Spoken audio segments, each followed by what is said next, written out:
Hello everyone. शुरुआत हो रही है रात के 8 बजे से। कैसे शुरुआत हो रही है? बहुत टाइम से आपने मेरा नाइट स्टडी ब्लॉग नहीं देखा है, देखोगे भी कैसे यार। मैं शूट ही नहीं करती थी। बेसिकली मेरे भाई ने मुझे अभी उठाया, वो खुद को सेल्फ ट्रीट दे रहा है मेरे बर्थडे की। उसने मुझे उठाया कि मैंने पिज़्ज़ा ऑर्डर किया है, पे कर दे, तेरा बर्थडे ट्रीट है। अभी 1 हफ्ता पड़ा है बर्थडे को, तब उसका ये हाल है। तो उसका ये पे करने के लिए मैं उठी थी। फिर उसके बाद जो है वो, क्योंकि मैंने सोचा कि अब उठ ही गई हूँ तो पढ़ ही लेती हूँ। तो फिर यहाँ का आज जो व्लॉग है वो पूरा नाइट स्टडी का होने वाला है। मम्मी ने पहले मुझे चाय दी कि मतलब आई डोंट नो यार, मैंने कभी अल्कोहल कंज्यूम नहीं किया अपनी लाइफ में, तो मुझे नहीं पता। बट इस टाइम मतलब क्या था कि पूरे दिन से इतना पेट दर्द था, इतनी तबीयत ख़राब थी कि फाइनली पापा ने कहा कि इंजेक्शन लगवाना पड़ेगा। और उससे मैं कई घंटे के स्लीप आवर्स में चली गई थी पूरे लॉन्ग टर्म के मैं इसमें। तो इस वजह से अभी मैं यहाँ पे उठी, वो किया। और जैसे लोग कहते हैं कि अल्कोहल कंज्यूम करने के बाद आपकी बॉडी बिल्कुल लाइट फील करती है, आपके सेंसेस बिल्कुल नम हो जाते हैं, तो कुछ इस तरीके की ही मुझे जो है वो फील आ रही थी। तो मूव वूद हो के मैंने सोचा कि जो बुक्स अभी मेरे पास ही होगी, पूरा दिन सो रही थी, सारा रूटीन बिगड़ा ही हुआ है, तो जो बुक्स मेरे पास थी वो मैं कर लेती हूँ। तो यहाँ पर मैं RS शर्मा की बुक से जो है वो एंशिएंट इंडिया में एक टॉपिक है ज्योग्राफिकल सेटिंग, वो पूनम दलाल दहिया मैम की बुक में नहीं है। तो मैंने सोचा कि क्यों ना इसको कर लिया जाए, क्योंकि मैंने देखा था कि PW ओनली IAS के यूट्यूब चैनल पे जो है वो इनको प्रॉपर चैप्टर को डिटेल में बताया गया, तो शायद इंपॉर्टेंट हो सकता है। आपकी बार क्या हमने सोचा था कि UPSC इस तरीके से क्वेश्चन पूछ लेगा, नहीं हुआ था ना, तो क्या पता ज्योग्राफिकल पॉइंट ऑफ व्यू से पूछ रहे। तो इस वजह से जो है ये वाला चैप्टर मैं पढ़ी थी। और अभी आप मुझे देख सकते हैं कि मैं बहुत ऐसे, मतलब मैं कैसे बताऊँ यार, कि मतलब मुझे कुछ होश ही ना हो रही है, ऐसे लाइट फील हो रही है, ऐसे एक नशा सा हो रखा था, अजीब रहेगा। मतलब मुझे नहीं पता मैं कैसे उस चीज़ को मतलब कि डिफ़ाइन कर सकती हूँ। तो फिर यहाँ पे ये बुक को करने के बाद, चैप्टर को करने के बाद मैंने खिचड़ी भिगो दी थी, बिकॉज अभी यही खा रही हूँ। और ऐसा नहीं है, इस खाने से भी मुझे प्रॉब्लम हो रही है। और उसी के साथ ये देखो, हमारे एक सब्सक्राइबर, उनको कुछ बुक्स की ज़रूरत थी, तो मैंने उनको हेल्प करने के लिए देखो पैक करके भी रखी हुई है। बट मेरे भाई को आई फ्लू हो रखा है, मुझे ये इशू हो रखा है, तो मैं इसको कर ही नहीं पा रही हूँ, कोरियर कर ही नहीं पा रही हूँ। मैं जल्दी से जल्दी करूँगी, please give me some time. उसके बाद जो है, क्योंकि मैंने आपको बताया था कि PW ओनली IAS में इस लेक्चर को अच्छे से कवर कर रखा है। तो और अभिषेक सर तो मेरे फेवरेट है, तो इन्होंने जो है 1 से 1.5 घंटे का ये लेक्चर बनाया था ज्योग्राफिकल सेटिंग का, जिसमें मेंस का क्वेश्चन भी इन्होंने कवर कराया था। और ये इतना अच्छा पढ़ाते ना, मैं लिंक डिस्क्रिप्शन बॉक्स में दूँगी, आप ज़रूर ये वीडियोज़ देखना। ये बहुत अच्छे से पढ़ाते हैं, आपको खुद समझ आएगा कि मैं क्यों बार बार फोर्स करती हूँ इस चीज़ के लिए, आप यहाँ से पढ़ो बढ़ो।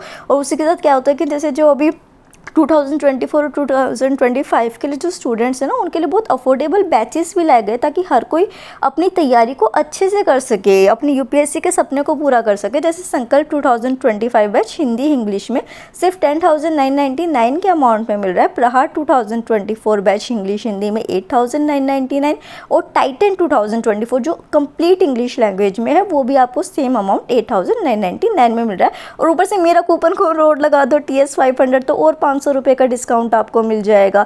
और उसी के साथ हमें ऑप्शनल की इंपॉर्टेंस भी पता है कि अभी से हमको शुरू करना है, तो वो भी आपको 8,999 में मिलता है। और CSET अब की बार देखा है ना क्या हाल किया है, तो CSET की तैयारी शुरू कर दो। ऑनलाइन आपको 3,999 में और ऑफलाइन 9,999 में मिल रहा है, जिसमें आपकी कॉम्प्रीहेंसिवली रीजनिंग मैथ सब कवर किया जा रहा है। और बेसिक ऑफरिंग्स और प्रीमियम ऑफरिंग्स यहाँ पे आपको दी जाती है, जिससे कि आप 360 डिग्री अपनी प्रिपरेशन कर सकते हो, और वो भी सिर्फ 4,999 के अमाउंट में। तो यार और क्या ही चाहिए, मतलब इतना तो हम अगर एक आउटिंग के लिए चले जाए तो भी कर ले। तो ये तो हमारे कैरियर का जो है वो सवाल है।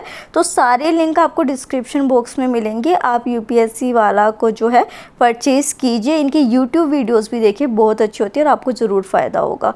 उसके बाद जो है मैं आ गई थी, जैसे कि मैंने अभिषेक सर का लेक्चर देखा, उसके बाद उन्होंने एक क्वेश्चन तो कवर कराया ही था कि किस तरीके से हम इस चैप्टर को लेके चलेंगे।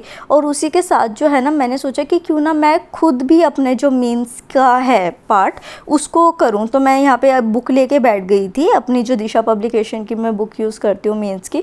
तो उसको मैंने देखा, मैंने इसमें ज्योग्राफी का पार्ट भी देखा, मैंने हिस्ट्री का पार्ट भी देखा कि किस तरीके से क्वेश्चन जो है वो फ्रेम हो सकता है। अब आप ये कहोगे कि एंशिएंट और मिडाइवल तो है ही नहीं, तो फिर आप क्यों देख रहे हो। बट जो आर्ट एंड कल्चर है ना, वो भी उससे लिंक होके ही होता है। तो इस वजह से जो है प्रीवियस ईयर क्वेश्चंस, और ये नहीं होता कि प्रीवियस ईयर क्वेश्चन आप एक बार करके उसको रख दे, ऐसा बिल्कुल भी नहीं है। प्रीवियस ईयर क्वेश्चंस भी आपको वैसे ही रिवाइज करने होते हैं जैसे कि आप अपना नॉर्मल सब्जेक्ट करते हो। और उसी के साथ जो है, क्योंकि मैंने खिचड़ी बनाने के लिए रखी थी तो मैं अपने भाई को कहती थी कि वो कुकर वगैरह को एक बार देख ले, तो इस तरीके से मैं इस वजह से इससे बोल रही थी। तो फिर जो है यहाँ पे मैंने अपने प्रीवियस ईयर क्वेश्चंस को करना शुरू किया। हालांकि मतलब कि ऐसा कोई क्वेश्चन नहीं मिला स्पेसिफिक, बट हम फ्यूचर को प्रिडिक्ट नहीं कर सकते हैं। अगर कोई भी आपको ये कह रहा है ना लिखवा लो यही क्वेश्चन आएगा इस तरीके का, तो प्लीज़ वो वीडियोस मत देखो, आप सारा कॉम्प्रिहेंसिवली कवर करो। जैसे एक सर है ना, गौरव कौशल सर, उन्होंने कहा था कि यूपीएससी इम्प्रैक्टिकल हो गया, इसका मतलब हमको उस तरीके से तैयारी करनी है, बट जो हमारे ऑथेंटिक सोर्सेज है हमको उनको अच्छे से करना है, ये हमको इंश्योर करना है। तो उसके बाद जो है यहाँ पे टाइम हो गया था 10:30 बजे के अराउंड का, और जो है वो मैं नोट्स बनाने वाली थी अब, बट खाना बन गया था। मम्मी ने कहा कि गरम खाना खा, गरम खाना खाएगी तो ज़्यादा बेटर रहेगा, मतलब कि ठंडे के उससे। और दही मैं इसलिए ले रही हूँ क्योंकि दही में यार प्रोबायोटिक्स होते हैं, वो हेल्थ के लिए अच्छे होते हैं। पर खिचड़ी भी मुझसे पूरी नहीं खाई गई। अब आप देखो मैंने मुश्किल से ना 3 चमचा ही कहते हैं, मतलब ये पूरा बड़ा चमचा भी नहीं है, छोटे वाला है, और वो डाला था, पर वो भी मैंने सच में आधा छोड़ा, वो फिर मम्मी ने खाया, ये मुझसे नहीं खाया जा रहा था। फिर जो है वो ये ज्योग्राफिकल सेटिंग वाला जो चैप्टर था, कुछ सर से पढ़ा, कुछ यहाँ पे देखा, और जो है मैं अपने नोट्स बना रही थी इस चीज़ के कि अगर ऐसा कोई फैक्ट्स, क्योंकि इसमें बेसिकली ना फैक्चुअल चीज़ है, बट एक दो चीज़ मुझे लाइन बहुत अच्छी लगी। जैसे कि ये था कि रिवर्स जो है वो एंशिएंट टाइम से हमारी जो पॉलिटिकल और कल्चरल बाउंड्रीज़ को फॉर्म कर रही है। तो ये लाइन मुझे बहुत अच्छी लगी कि शायद मैं इसको कहीं पे ऐसे में या फिर किसी ज्योग्राफी के या फिर GS2 में यूज़ कर सकूँ जब इंटर स्टेट रिवर डिस्ट्रीब्यूशन, मतलब वाटर डिस्ट्रीब्यूशन की बात आती है। तो इस तरीके से जो है वो मैं अपने नोट्स प्रिपेयर कर रही थी। और नोट्स मैं कोशिश करती हूँ कि आपने भी, एक ने कहा था कि आप छोटे से छोटे नोट्स बनाइए, हाँ मैं कुछ छोटे से छोटे ही बनाती हूँ। मे बी आपने कोई पुराने नोट्स देखे होंगे या फिर ऐसा कोई नोट आपको लगे होंगे, तो मैं कोशिश करती हूँ कि ऐसी ही नोट्स बनाए जाए जिससे ज़्यादा से ज़्यादा रिवाइज़ हो सके। और मैं जैसे कि अभी भी ना सच बता रही हूँ, इस टाइम मैं पढ़ रही थी बट मेरी स्पीड इतनी स्लो हो रखी थी ना पढ़ने की, मतलब आप ये देखो कि अगर कोई चैप्टर मैं आपको ये कहूँ ना कि मैं आधे घंटे में कवर कर लेती थी, आज मुझे मतलब ऐसा अजीब सा हो रहा था कि वो पौने घंटे में या 1 घंटे में ख़त्म हो रहा था। और ये देखिए कि जैसे ये ज्योग्राफिकल सेटिंग वाला पूरा इस तरीके से चैप्टर था, तो ये 5-6 पेजेस का था। तो यहाँ पे मैंने इसको इस तरीके से कर लिया, जिसमें साइड में मैंने स्पेस भी छोड़ रखा है कि आगे कभी अगर मान लो कोई पॉइंट ऐड ऑन करना पड़ सके। तो आप देखिए ऐसे छोटे फैक्ट्स के फॉर्म में, कीवर्ड्स के फॉर्म में जो है वो मैंने अपना एक चैप्टर का, तो ये देखो डेढ़ भी नहीं कहूँगी यार, मैं 1 पेज कहूँगी क्योंकि साइड में स्पेस छूटा हुआ है। तो इस तरीके से जो है वो मैंने अपने इस चैप्टर के नोट्स बना लिए थे RS शर्मा से। उसके बाद जो है, क्योंकि खाना खाया था, खाना खाते ही पेट दर्द उठ रहा है, कुछ भी खा रही हूँ, कुछ भी फ्रूट्स भी खा रही हूँ ना, उससे भी पेट दर्द हो रहा है। मतलब मैं क्या करूँ, मैं पानी पे जिंदा रहूँ क्या, या मैं मार्स पे चली जाऊँ, मर जाऊँ आ के, मतलब ऐसी हालत हो रही है। और डू यू बिलीव कि मुझे खाने से डर लगने लगा है यार, कि मैं खाना खाती हूँ मुझे डर लगता है कि अरे अब दर्द उठेगा, अब दर्द उठेगा इतना तेज़, और वो उठता है। तो फिर मैंने यहाँ पे मेडिसिन ली, पेन की मेडिसिन मैंने अभी नहीं ली क्योंकि अगर पेन की मेडिसिन ली तो सो जाऊंगी। तो यहाँ पे जो है मेडिसिन लेने के बाद, क्योंकि 10 से 15 मिनट लेट ना होता, और पता नहीं मेरे साथ ये साइकोलॉजी या आप लोगों के साथ भी होता होगा कि जब आप दवाइयाँ लेते हो ना उसके बाद थोड़ा सा नशा सा चढ़ता है, मेरे को होता है ऐसा, पता नहीं क्यों। तो उसके बाद मैं यहाँ पे बाहर आई, क्योंकि सोना तो था नहीं, 15-20 मिनट बाद मैं उठ गई थी। तो मैंने सोचा कि बाहर, ये देखो बाहर बालकनी कितनी गंदी हो रही है, लिफ्ट का काम चल रहा है ना, इस वजह से सारा गंदा हो रखा है। बैठने का स्पेस तो कहीं था नहीं, छत पे मैं इस टाइम जाना नहीं चाहती थी, बहुत लेट हो गया था। तो मैंने जो है वो गाने चलाए और मैं ऐसी ही बाहर बालकनी में बस देख रही थी। बट इतनी देर एक जगह पर आप क्या ही खड़े रह सकते हो ना। तो 10-15 मिनट बाद जो है वो मैं यहाँ पर भी आ गई। फिर मैं सोचा कि चलो अब अपना करंट अफेयर कर लेते हैं। तो अच्छा, ये वाला इस तरीके से इसलिए आ रहा है क्योंकि मैंने अपनी मम्मी के फ़ोन से यहाँ पे जो है वो शूट किया था, और ये मेरा भाई ही लाया था मम्मी के बर्थडे पे। मैंने और मेरे भाई ने मिलकर मम्मी को मोबाइल गिफ्ट किया था। मुझे नहीं पता था ये इतना गंदे कैमरे वाला लाएगा, वरना मैं इसके साथ कभी कॉन्ट्री नहीं करती। तो ये कैमरा मतलब ऐसा सा ही है, ज़्यादा कुछ ज़्यादा अच्छा नहीं था, तो मैं उससे शूट कर रही थी। क्योंकि लेक्चर में अपने उसमें देख रही थी, क्यों लेक्चर अपने में देख रही थी, मम्मी के में भी तो देख सकती थी। बेसिकली क्या है ना, क्योंकि अभी मेरी लिखने की हिम्मत नहीं हो रही थी, मेरे को वो नोट्स बना के ना थकान हो गई थी, मेरे को छोटी छोटी चीज़ों से थकान हो रही है।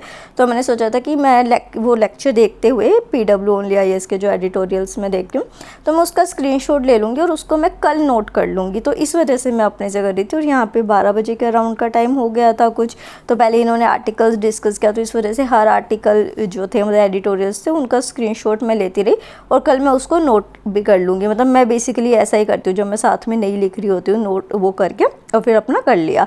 फिर यहाँ पे जो है वो टाइम हो गया था 12-20 अराउंड का, 12:30 अराउंड का, और मैं फ़िलोसफी कर रही थी, इंडियन फ़िलोसफी की बुक वहाँ पे है।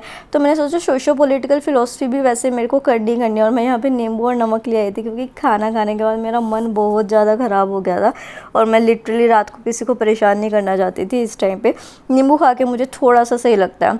अच्छा, सोशो पॉलिटिकल फ़िलोसफी मैं इसलिए कर रही हूँ, देखो हालांकि मैंने जो अपनी कोचिंग ली थी ऑप्शनल की, वो सर ने बहुत अच्छे से कराया था इंडियन और वेस्टर्न फ़िलोसफी, नो डाउट उनसे अच्छा मुझे नहीं पता कि कोई करा सकता है नहीं।